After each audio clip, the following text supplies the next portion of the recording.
আমাদের ঢাকা কলেজটা সচিব পত্নীদের আতুরঘর। সেখানে তারা কি করছে, একটা সিন্ডিকেট বানিয়ে রেখেছে প্রত্যেকটা ক্ষেত্রে। এই সিন্ডিকেটের বিরুদ্ধে আমাদের দৃঢ় অবস্থান। এখন আরেকটা যে বিষয় হলো, এই যে আমাদেরকে মুখোমুখি দাঁড় করিয়েছে, দোষারোপ করতেছে শিক্ষক হেনস্থা, এইটা গতকালকে যারা উপস্থিত ছিল তারা প্রত্যেকে স্বচক্ষে দেখিয়েছে। এবং এমন কোনো প্রুফ বা প্রমাণ যদি থাকে, কোনো শিক্ষার্থী কোনো শিক্ষকের গায়ে হাত তোলা বা হেনস্থা করে থাকে, এর বিচার আমরা চেয়েছি আইনের কাছে।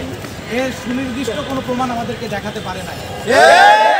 এখন তারা আমাদেরকে তাদের সুবিধার জন্য যা যা করা প্রয়োজন, রাজনৈতিক মহল থেকে শুরু করে শিক্ষক সমাজ এবং মানে জুনিয়র যে শিক্ষার্থী আছে তাদেরকে কনভিন্স করে আমাদেরকে মুখোমুখি দাঁড় করেছে। একমাত্র কারণ সেটা হইতেছে তাদের ভোগবিলাসী জীবন, এই যে নাগরিক যে সুবিধাময় জীবন, বিভিন্ন পরীক্ষা হয় ঢাকা শহরে, বিভিন্ন পরীক্ষা বিসিএস থেকে শুরু করে যত চাকরি পরীক্ষা আছে এগুলোর একটা ফিজ আছে, এখানে অনেক টাকা পয়সার বিষয় আছে। আর তার চেয়ে বড় কথা, আমাদের ঢাকা কলেজটা সচিব পত্নীদের আতুরঘর। তারা বিভিন্ন লিঙ্ক লবিং করে একটা শিক্ষক কয় বছর থাকবে, 2 বছর 4 বছর একটা ক্যাম্পাসে, কেউ 18 থেকে 20 বছর আছে, কেউ 25 বছর আছে। এখন আরেকটা যে বিষয় হলো, আমরা গ্রাম থেকে এসে 10 থেকে 15,000 টাকা লিভিং কস্ট দিয়ে এই শিক্ষার মান যদি আমরা গলদপন করি, আমাদের যদি এই শিক্ষা দেয় করে, তাহলে আমরা হাড়িভাঙ্গা কলেজেই পড়া ভালো। গ্রামে আমি ঢাকা শহরে কেন এসেছি, বাবা মার দিনমজুর বাবা মার বুকের উপরে পাড়া দিয়ে ঢাকা শহরে সংগ্রাম করতেছে পড়াশোনা, একটা মানসম্মত পড়াশোনার জন্য।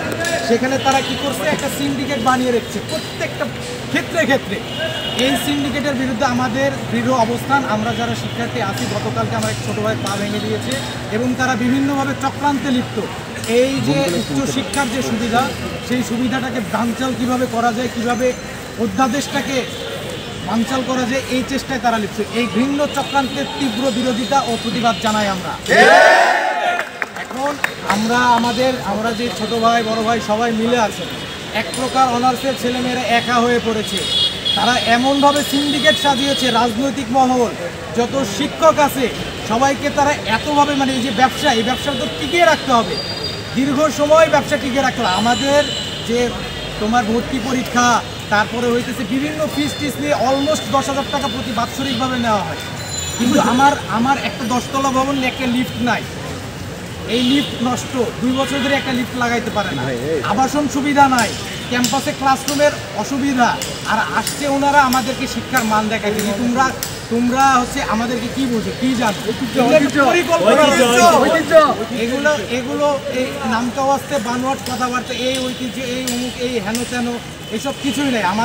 আমাদের যদি দিন শেষে একটি শিক্ষক আলোর পথ দেখাতে না পারে, তাহলে আমি তাকে কীভাবে শিক্ষক হিসেবে সম্মান করব। গতকালকে আমি এমন শব্দচয়ন তারা করছে, সেটা আমি উচ্চারণ করতে পারবো না সবার সামনে। একজন শিক্ষার্থীকে এমন শব্দচয়নের মাধ্যমে তাকে সম্বোধন করছে, ধার ধরে টেনে হিস্ট্রি অডিটোরিয়ামে নিয়ে গেছে। যারা ছিলেন, যারা প্রত্যক্ষ করেছেন, আশা করি আপনারা অনুধাবন করবেন এবং বুঝতে পারবেন। আশা করি প্রত্যেকে বুঝে গেছে।